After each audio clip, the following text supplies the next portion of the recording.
We have a lesson about really rudimental topic, how to go to the USA. This is really one of the best questions which all the people try to ask every kind of embassy or somewhere else, because most of the Uzbek people really want to go to the USA, just like me. And first of all, thank you very much, Mr. Ramanjavit, for the beneficial lesson as well. And I hope that we will learn some typical ways how to go to the USA.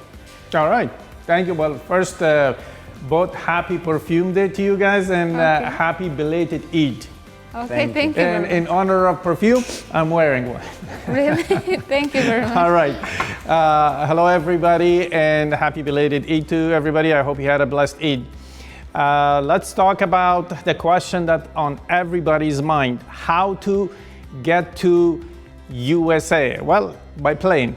But okay, how to get a visa, how to do that. Let's talk about how to get to the USA. Okay, first we have, if you are a young person, exchange. So you could either apply to high school or to a university and you get in there. There's also student exchange. Like student exchange means you are a student of this university, but for one semester you want to study abroad, kind of a program, kind of like that. Or there are study abroad programs that you can use and go to the US and for one semester, 1 year, whatever. So there are different ways. Now, the best way to know that information is at the US Embassy website. They have a lot of things, a lot of information there so that you could go and check all the time.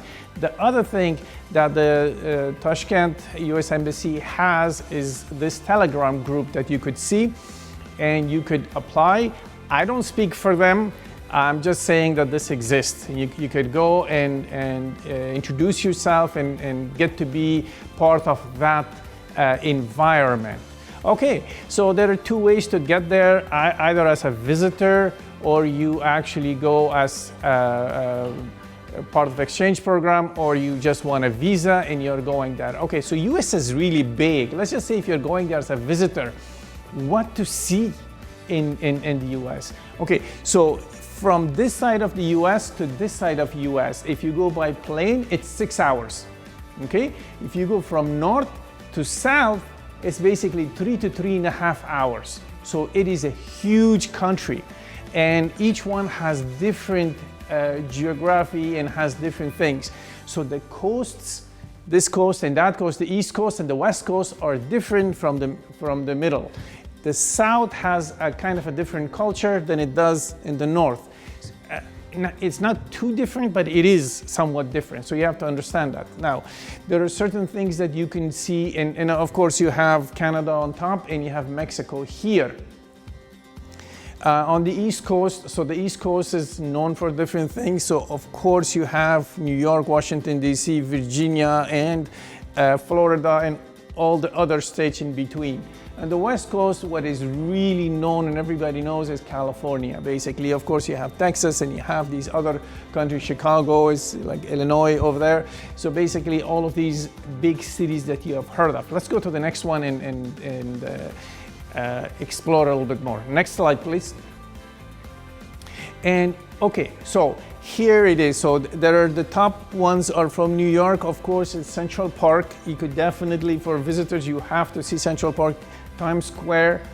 You also have the Statue of Liberty, Brooklyn Bridge, and here the Empire State Building. This is Manhattan, and of course, Statue of Liberty is here. Brooklyn Bridge is here. Times Square is a little bit here, and Central Park is a little bit further out here. And of course, this is Wall Street. Wall Street is on this end. This is Wall Street. And then you go to California. Basically, some of the things that are famous in Northern California is the Golden Gate Bridge in San Francisco, of course. You have Hollywood in Southern California and Los Angeles. And of course, California has a lot of big national parks that you could enjoy. And Los Angeles, also in Hollywood, you have the Walk of Fame. Then we go to Florida, for example, some of the cities and states that you kind of know. And then we have, Florida is known for its beaches. And of course, you have Washington Monument over there. And in Florida, you could also see the SeaWorld. Basically, you could, with the children, could talk to, play with the animals like dolphin and whatnot. In NASA, actually, we have NASA both in Florida, we have in Texas, we have in Washington, D.C., and in California. So different parts of NASA are in different states. You could definitely go visit that. It's really interesting. You have the Lincoln Memorial in Washington, D.C., and you also have, last time we were talking about the cherry blossom. Cherry blossom is right here. So this is, you could see, this is actually cherry blossom with the Washington Memorial in Washington, D.C. Now, a lot of people make confusion between the Capitol and the White House. So this is where the Congress works. This is where the president lives and works. So that's the difference. And of course, Florida, that's Disneyland. So some of the things that you could definitely see, there are a lot more to see. There's a lot of museums.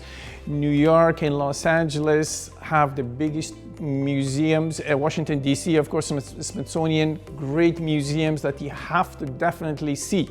They have culture from everything. They have great art. Metropolitan Museum of Art is one of the top art museums in the world, obviously. Then you also have, if you want to see zoos, biggest zoos, San Diego Zoo in California, of course the Bronx Zoo in New York, and of course at Atlanta, and all these other places. There's a lot to see in a lot of these cities.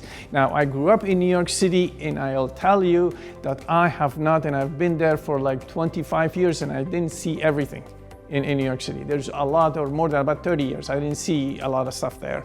So still there's more to see, and a lot of things changing. Restaurants, eateries, oh my God, there's so much to do and see. And you have to give yourself, you cannot just say that I'm gonna see United States in 1 week or 2 weeks. It's much better to just be in 1 or 2 or 3 cities and see a lot more of that, okay, per week.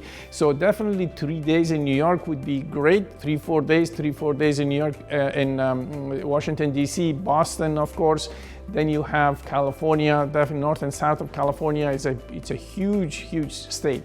All right, let's go to the next one. There's a lot to see, obviously. Let's talk more about how to get to the US. Now, some like in terms of jobs, okay, if you are going there, you want a green card or you're going there. So what are some of the jobs, some of the places? So big cities has a lot more jobs.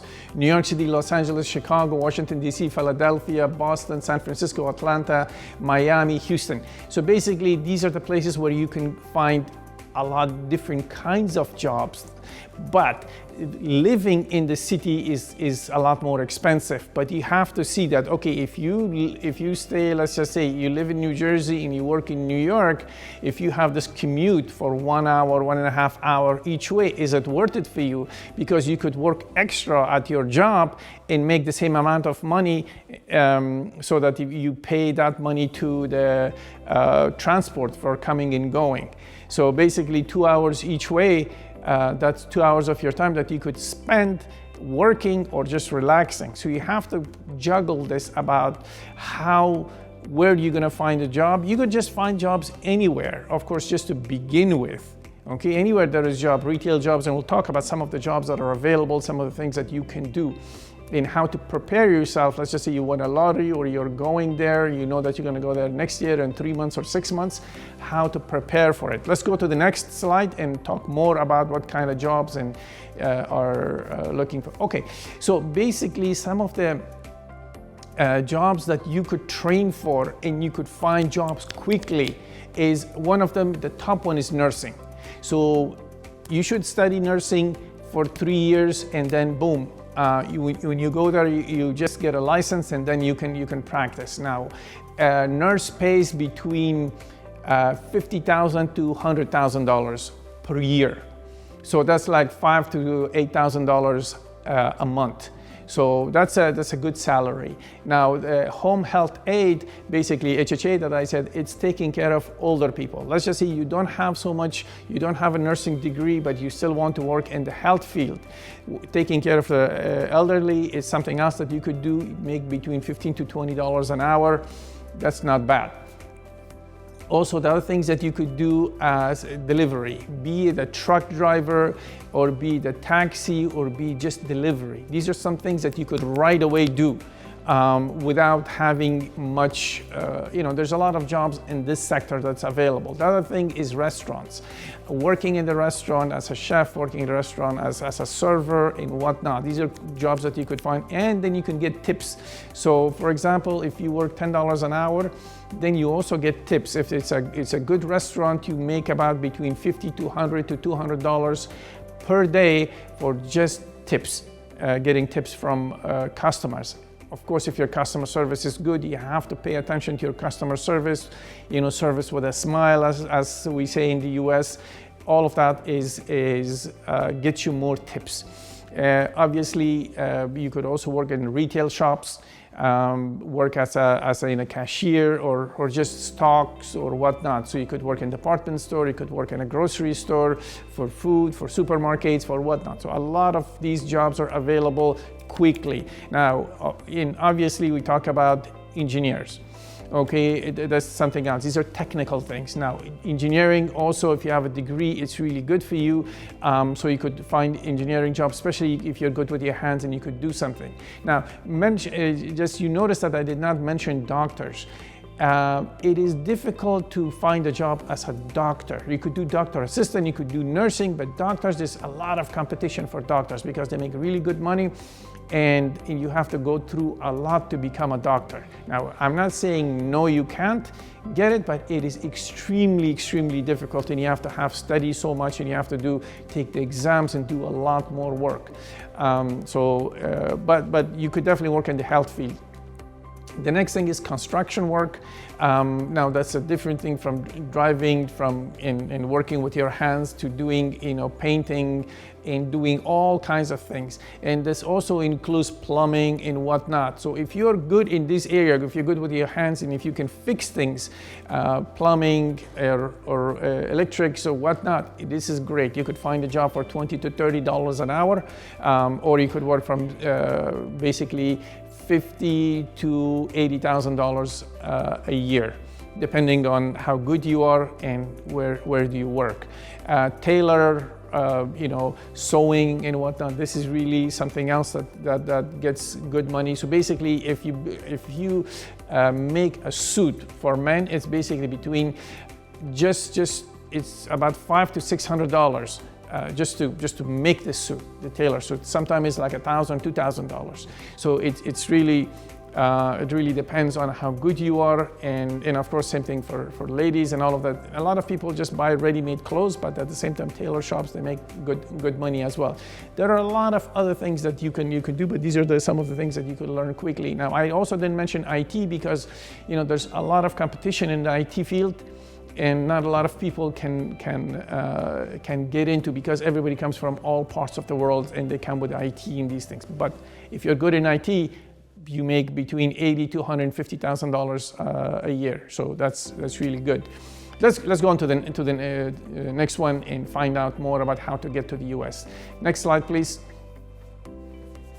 Okay, so something else what to do when you get there. Okay, now you are in the US, what you need to do. Some of the things that you can do is housing. First you need to get your right housing. You need utilities. Utilities will be electricity, gas, water. You need to get these going. So it doesn't come. You have to put it under your name. You have to have a mobile phone, because you need it. You have to turn that on. You also need your TV cable. You also need to figure out your transport, where the buses go, if there's a metro, where the metro goes, or you have to find some sort of a car. You have to buy a car or something, and car needs insurance and all of those things. So those are very important. So no car goes without insurance. So you have to have the insurance, you have to have the car, you have to have all of these things, all checks and all of that. The most important thing that going in the US as a resident is you need to find your community. What does that mean? People who are from your culture, people that you know and speak your language, because they have been there before. They know what to say, what to do, where to go. You could ask them. Find your community. You could find these online. There's a lot of Facebook groups and different groups that you could find, and they will tell you a lot of these things, so you don't have to know, because there's a lot that you need to know, and you need to take care of a lot of stuff. The other things, if you just get a job, you still need to figure out your transport, how expensive it is to go to work and home. And naturally your banking, because they don't give you usually they don't give you cash, so that it has to transfer to your bank, and you need your banking system. So that's really important. You need to have a work permit. That's really important. And so there's a lot that needs to be done. Now, as far as school goes, so for example, you have children, you need to put them in the right school. If you are not living in the kind of place that is has good school districts, is not good housing, so the schools are not going to be great. Okay, so if the schools are not great, then your children are not going to learn things that they should learn. Okay, they're just going to be in some really low level school, and the chances for the future is going to be very low. Okay, so but still you need to figure out the transport, you need to figure out where the teacher parent association, where these are, so that you could understand what your children are learning, what they need help with. But if you're going to school yourself or to university, you need to find out certain information about that. We talked about university. I talked about university 2-3 weeks ago, so I'm not going to go into that. Of course, the other thing that you need to worry about is safety. If you're sending your children someplace, are they safe going and coming? Is the school safe?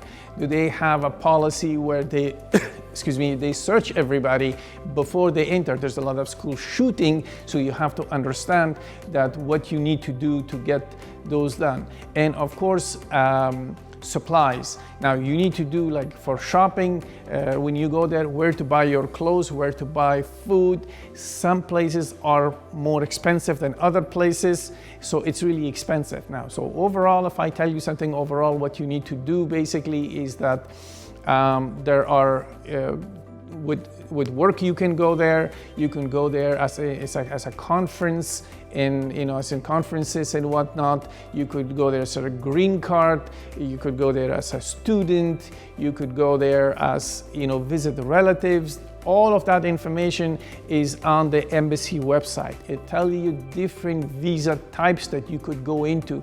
Now, I myself know of this big artisan conference that happens in July, and a lot of people, 6 to 10 different people from Uzbekistan go to the United States to sell their products, the Uzbek made products. They make from $5,000 to $50,000 in 4 days. So if you're an artist, look into that. It's called Folk Art Market. It's in Santa Fe, New Mexico. You could apply for next year, and you could get in, and you could go there and then stay for a little bit longer to visit more of US. When you're going for work, for example, and how do you find work? You go to different companies, apply for them, and if you're good, they would sponsor you, so that you go through sponsorship, or you go as visit relatives, or you could marry somebody who's American. There are different ways to get into the United States, but of course, you have to have some skills so that the getting visa would be allowed for you to. They give you visa, especially that they know that you're going there. It's much better that you have some skills.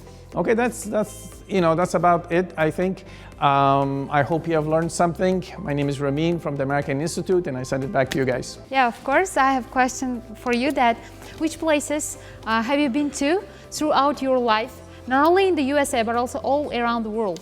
Okay, so I've been to most of Europe. From Spain to Germany, France, Czech Republic, Italy. I've been to basically 80% of Europe. Also in Asia, I've been to, of course, Central Asia. I've been to Tajikistan. Do you want me to mention all the countries? Okay. All of them. So Central Asia, South Asia, I've been to Singapore, and of course in the United States, I've been, in North America, I've been to Mexico and Canada, and of course I live in the US.